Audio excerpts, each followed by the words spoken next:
Di sini sudah disediakan sebuah masalah, namun apapun masalahnya minumnya teh botol sosok gitu ya. Lalu ada masalah yang seniman jadi Semoitus solution. Biar apa? Iya betul, biar inspirasi gitu kan ya. Nah, soalnya kayak gini nih, kita baca bareng-bareng aja. Ma'Aki adalah seorang calon bupati 2020 ini. Wow, aminin aja ya. Untuk meraih kemenangan, iya kan, maka ia akan melakukan kampanye di 5 kecamatan, yaitu kecamatan A, B, C, D, dan E. Ada 5 kecamatan.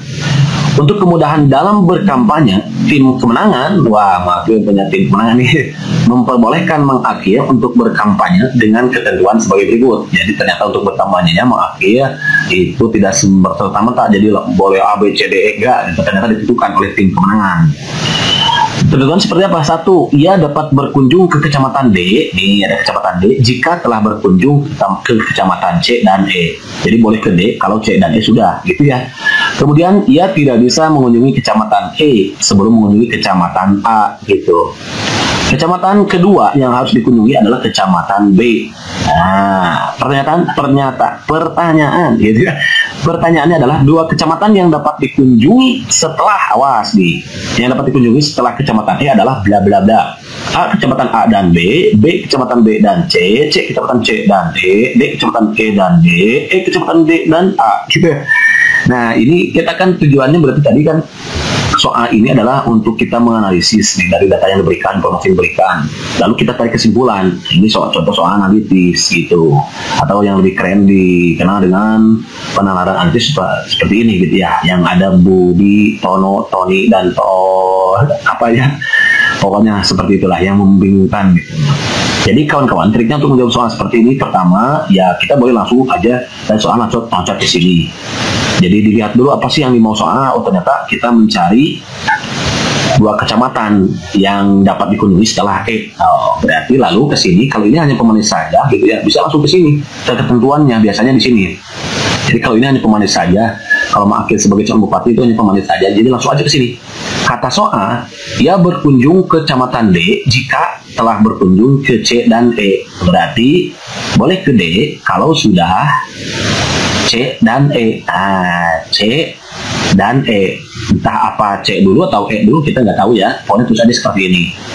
Kemudian ia tidak bisa mengunjungi kecamatan E sebelum mengunjungi kecamatan A. E belum, berarti ia tidak bisa mengunjungi kecamatan E sebelum mengunjungi kecamatan A. Berarti dia nggak bisa ke kecamatan E, gitu kan ya? E sebelum mengunjungi kecamatan A. Nah, berarti harus nih. Itu entah A-nya itu disalang dulu atau seperti itu, nggak tahu ya. Kecamatan kedua yang harus dikunjungi adalah kecamatan B. Oh, namun kita tahu kecamatan kedua yang harus dikunjungi adalah kecamatan B. Kedua, itu berarti B ada di urutan kedua. Jadi kalau ada 5 kecamatan, 1, 2, 3, 4, 5. Nah, gitu. Berarti di kedua itu harus B dulu. B. Lalu apa? Lalu apa ya, isiin ini. Dia bisa berkunjung ke kecamatan D kalau sudah C dan E. Berarti bisa saja C dan E di sini. C, E di sini, baru D. Kan gitu ya. Berarti yang nggak ada siapa? A ya. A. Nah, kita cek di option apa, balik lagi ke syaratnya. Ia tidak bisa mengunjungi kecamatan E sebelum mengunjungi kecamatan A. Benar kan? E setelah A. Gitu kan ya? E setelah A. Benar. Itu kemungkinan yang pertama ya. Sekarang lanjut ke kemungkinan kedua. Kemungkinan kedua yang bisa dipilih, ini kemungkinan pertama. B tetap di sini kan? B tetap di sini karena dia B sudah paten. Kemudian D itu kan bisa dikunjungi setelah C dan E. Tadi sempat Ma'Aki katakan bahwa entah dia ditulis CE dulu atau EC. Bagaimana kalau sekarang kita balik EC, C di sini tetap D ya? EC, D di sini. Oke. Lalu berarti di sini tetap A kan? A itu di depan. Nah, karena dia tidak bisa mengunjungi kecamatan E sebelum mengunjungi kecamatan A. Jadi A itu harus di sini. B kedua, nggak bisa A di sini. Itu kan sulit ya. Ini kemungkinan yang kedua. Nah, pertanyaannya apa? Pertanyaannya ada 2 kecamatan yang dapat dikunjungi setelah kecamatan E. Nah, berarti setelah ini siapa? Hanya 2, berarti C. Nah, setelah E sama D. Ada nggak di option yang jawabannya C sama D? C sama D. Oh, ternyata jawaban yang bertempat itu yang C. Begitu kawan-kawan, understand? Ini spesially mantap gitu ya. Oke, sebelum lebih lanjut, kita ulangi lagi pelan-pelan nih, pelan-pelan, ulangi lagi dari awal. Maaf ya, itu kan bisa berkunjung ke kecamatan C, kecamatan D. Kalau sudah berkunjung ke C dan E, berarti C posisinya itu bisa lalu ke E, lalu ke D. Itu yang pertama, kan? Atau bisa C, E dulu, E, lalu C, A, lalu D, kan gitu ya. Karena kita nggak tahu kan, di sini nggak dijelaskan harus C dulu apa harus E dulu, kita nggak tahu, nggak dijelaskan. Berarti kemungkinannya hanya dua di sini. Dia tidak bisa mengunjungi kecamatan E sebelum mengunjungi kecamatan A. Berarti A di sini, harusnya A di sini kan, A, kan ya. Hanya kecamatan kedua sudah ditentukan. Kecamatan kedua yang harus dikunjungi adalah kecamatan B. Berarti B di sini. B. Tuh. Pertanyaannya adalah apa? Dua kecamatan yang dapat dikunjungi setelah E. Nah, setelah E ini, setelah ini. Oh, siapa? Ini dia yang Lope. Kasih Lope gitu ya. Jadi C dan D. Oh, berarti jawaban yang tepat itu yang C. Begitu kawan-kawan. Ada saya. Nah, jadi spesially mantap. Kalau mantap, next soal number 2. Number 2 nih. Soalnya kayak gini, kita baca lagi bareng-bareng. Pemain catur P, Q, R, dan S ya. P, Q, dan R, dan S itu bertanding dalam suatu turnamen catur, ya lah. Masa nggak di turnamen sepak bola gitu ya? Catur ya turnamen catur. Setiap pemain saling bertemu satu kali, berarti nggak boleh ada dua kali. Jadi P sama Q ataupun P melawan Q sama aja dengan Q melawan P gitu, satu kali aja dalam setiap pertandingan gitu kan ya. Pemain yang menang seri ya, bukan seri gitu ya, tapi seri, dan kalah berturut-turut mendapat skor 2-1-0. Ini untuk menang 2, kalah seri 1 dan kalah 0 berarti. Kemudian data hasil pertandingan A dan adalah P. Data hasil pertandingan adalah P menang 2 kali, katanya 2 kali, Q seri 2 kali, R kalah 2 kali, dan S tidak pernah seri. Nah, urutan pemain yang memperoleh nilai tertinggi sampai terendah adalah bla bla bla. Oke, kita harus mengurutkan pemain mana yang meraih nilai tertinggi sampai terendah. Berarti pertama ya udah kita hadapi dulu jadi yang menjadi smile push solution ya. Biar apa? Iya betul, biar ada inspirasi gitu kan ya. Selanjutnya kita buat bagan pertandingannya. Kita buat tabel aja dulu ya. P, Q, R, S gitu kan, ada 4 pemain ya. Ada pemain P, Q, R, dan S. Lalu kita buat tabel. Kalau kan nanti dalam pemotretan saat kerjaan soalnya nggak usah bikin tabel ya. Kenapa? Karena ini menyita waktu gitu kan ya. Kalau di sini masih terpaksa membuat tabel karena harapannya bisa memudahkan kawan dalam memahami apa yang Martin sampaikan gitu kawan ya. Karena nanti kawan nggak usah pakai gitu karena menyita waktu lumayan lama. Nah, untuk mengisi kolom ini berarti kita gunakan data. Gunakan datanya mana? Datanya kan P menang 2 kali, berarti P 2 kali M. Lalu Q 2 kali seri, berarti 2S. Dan R itu 2 kali kalahnya 2 kali. S itu nggak boleh seri, nggak boleh S. Selanjutnya P, kita kan nggak mungkin main dengan P ya, karena dia sendirian gitu ya. P melawan P berarti kan dia sendirian, nggak mungkin dia main sendirian gitu. Namanya juga bertanding, kalau bertanding berarti ada lawan gitu. Begitu Q melawan Q, ini nggak mungkin ketemu karena dia sendirian. Dan selanjutnya S melawan S nggak mungkin. Kita isiin sekarang datanya nih. P menang 2 kali, berarti bisa di Q, bisa di R, bisa di S. Hanya untuk mengisi ini kita cek Q 2 kali seri, berarti Q melawan P aja kita anggap seri. Oke, berarti 1 di sini. Otomatis Q melawan P seri, berarti P melawan Q juga seri. Otomatis dong, karena P menang 2 kali, sini 2, di sini 2. Nah, P melawan R itu kan menang, berarti R melawan P kalah, berarti di sini 0 nilainya. Dan P melawan S kan P menang, berarti S melawan P itu kalah 0 gitu ya. Oke, Hansen? Benar-benar? Oke, lanjut nih. Sekarang kolom Q melawan P itu kan seri, berarti sorry, P melawan Q itu kan seri, udah kan ini ya. Sekarang Q melawan R berarti sama dengan R melawan Q, gitu kan ya. Q melawan R, Q-nya kita lihat itu, Q itu 2 kali seri. Nah, P apakah kemungkinan di R atau di S yang seri, karena Q itu 2 kali seri, ya. Apakah di C di R apa di S kita nggak tahu. Hanya cek aja ke sini ke option. Ternyata si S nggak boleh seri. Berarti di kolom S nggak boleh ada yang nilainya 1. Otomatis dong Q sama S itu dia menang. Karena dia nggak boleh seri. Nah, ya. Serinya di sini Q melawan R. Nah, Q melawan R seri, berarti R melawan Q seri 1. Sementara R 2 kali kalah. 2 kali kalah, kalahnya sudah 1 nih. Berarti R melawan S itu dia kalah. Berarti 2 kali kalah 0. 0 nih. Berarti kalau begitu R melawan S dia kalah, S melawan R, S-nya menang 2 di sini ya. Di sini 2 gitu kawan-kawan. Karena S nggak boleh seri, berarti di sini S melawan Q, S melawan Q sama dengan Q melawan S. Q melawan S apa? Q-nya menang, berarti S-nya kalah. Jadi 0, udah selesai deh, gitu. Kita jumlahin poinnya nih. Di sini kasih poin nilainya berapa?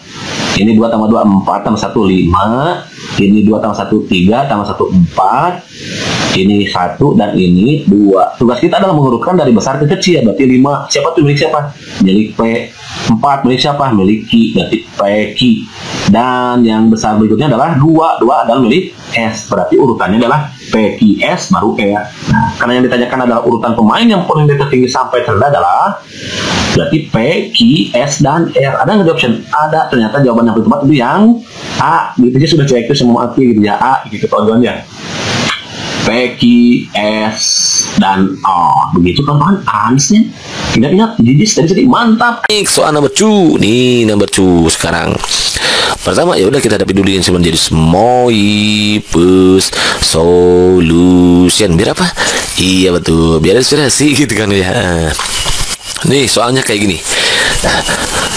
8 orang A, B, C, D, E, F, G, H sedang belajar bersama menggunakan meja persegi panjang dan 4 kursi yang saling berhadapan. Oh, ada persegi panjang berarti sekarang. Kalau tadi meja bundar, kalau sekarang kita ganti jadi persegi panjang. Nah, kita gambar berarti persegi panjangnya. Oke, gitu ya. Ini persegi panjang.